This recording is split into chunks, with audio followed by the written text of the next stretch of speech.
ನಮಸ್ತೆ ಎಸ್ಆರ್ಕಾರ್ ನ್ಯೂಸ್ ವಾಹಿನಿಗೆ ಸ್ವಾಗತ. ಅಕ್ರಮ ಜೂಜಾಟ ಹಾಗೂ ಇತರ ದಂಧೆಗಳನ್ನು ತಡೆಗಟ್ಟುವ ಕಾರ್ಯಾಚರಣೆಯ ಭಾಗವಾಗಿ ರಾಯಚೂರು ಜಿಲ್ಲೆಯ ಮಾನ್ವಿ ತಾಲೂಕಿನ ನಂದಿಹಾಳ ಗ್ರಾಮದ ಸಮೀಪ ನಡೀತಾ ಇದ್ದ ಅಂದರ್ ಬಾಹರ್ ಜೂಜಾಟದ ಅಡ್ಡಿಯ ಮೇಲೆ ಡಿವೈಎಸ್ಪಿ ತಂಡ ಹಾಗೂ ಮಾನ್ವಿ ಪೊಲೀಸ್ ಠಾಣೆ ಸಿಬ್ಬಂದಿ ದಾಳಿ ಮಾಡಿದ್ದಾರೆ. ಕಾರ್ಯಾಚರಣೆಯ ನೇತೃತ್ವವನ್ನು ಮಾನ್ವಿ ಪೊಲೀಸ್ ಠಾಣೆಯ ಪಿಐ ಕೆಂಚರೆಡ್ಡಿ ವಹಿಸಿದ್ರು. ದಾಳಿ ವೇಳೆ ಸುಮಾರು 1 ಲಕ್ಷಕ್ಕೂ ಅಧಿಕ ನಗದು ಹಾಗೂ 17 ದ್ವಿಚಕ್ರ ವಾಹನಗಳನ್ನು ವಶಪಡಿಸಿಕೊಳ್ಳಲಾಗಿದೆ. ಪ್ರಕರಣಕ್ಕೆ ಸಂಬಂಧಿಸಿದಂತೆ 7 ಜನರ ವಿರುದ್ಧ ಪ್ರಕರಣ ದಾಖಲಿಸಲಾಗಿದೆ. ಮಾನ್ವಿ ಹಾಗೂ ಸುತ್ತಮುತ್ತಲಿನ ಗ್ರಾಮಗಳಲ್ಲಿ ಅಕ್ರಮ ಜೂಜಾಟ ನಡೀತಾ ಇರುವ ಬಗ್ಗೆ ಬಂದ ಮಾಹಿತಿ ಆಧರಿಸಿ ಈ ಕಾರ್ಯಾಚರಣೆ ನಡೆಸಲಾಗಿದೆ ಅಂತ ಪೊಲೀಸರು ತಿಳಿಸಿದ್ದಾರೆ. ಸಿಬ್ಬಂದಿ ಕೊರತೆಯ ನಡುವೆಯೂ ಮಾನ್ವಿ ಠಾಣೆಯ ಪೊಲೀಸರು ಅಕ್ರಮ ಚಟುವಟಿಕೆಗಳ ವಿರುದ್ಧ ನಿರಂತರ ಕಾರ್ಯಾಚರಣೆ ನಡೆಸುತ್ತಿರುವುದು ಸಾರ್ವಜನಿಕ ವಲಯದಲ್ಲಿ ಮೆಚ್ಚುಗೆಗೆ ಪಾತ್ರವಾಗಿದೆ.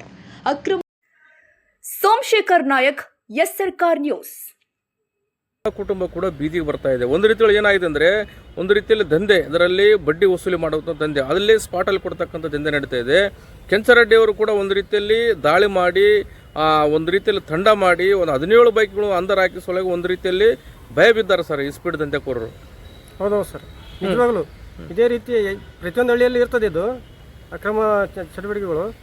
ಈ ರೀತಿಯಲ್ಲಿ ಅದೇನು ಹಳ್ಳಿಗೆ ಸಂಬಂಧಪಟ್ಟಂಥ ಬೀಟ್ ಪೊಲೀಸರು ಏನಿರ್ತಾರಲ್ಲ, ಅವರು ಮೇಲಧಿಕಾರಿಗಳಿಗೆ ಗಮನಕ್ಕೆ ತಂದು ಈ ರೀತಿಯಲ್ಲಿ ಇಂಥ ಹಳ್ಳಿಯಲ್ಲಿ ಈ ಥರ ಅಕ್ರಮ ಚಟುವಟಿಕೆ ಮತ್ತು ಸ್ಪೀಡ್ ಜೂಜಾಟಗಳು ನಡೀತಾ ಇದೆ ಅಂತ ಹೇಳಿದ್ರೆ, ಇದು ಮಾತ್ರವಲ್ಲ, ಕೆಲವೊಂದು ಹಳ್ಳಿಗಳಲ್ಲಿ ಮಾನ್ವಿ ತಾಲೂಕಿನಲ್ಲಿ ಕೋಳಿ ಪಂದ್ಯಗಳು ಸಹ ಜಾಸ್ತಿ ಆಡ್ತಾ ಇದ್ದಾರೆ.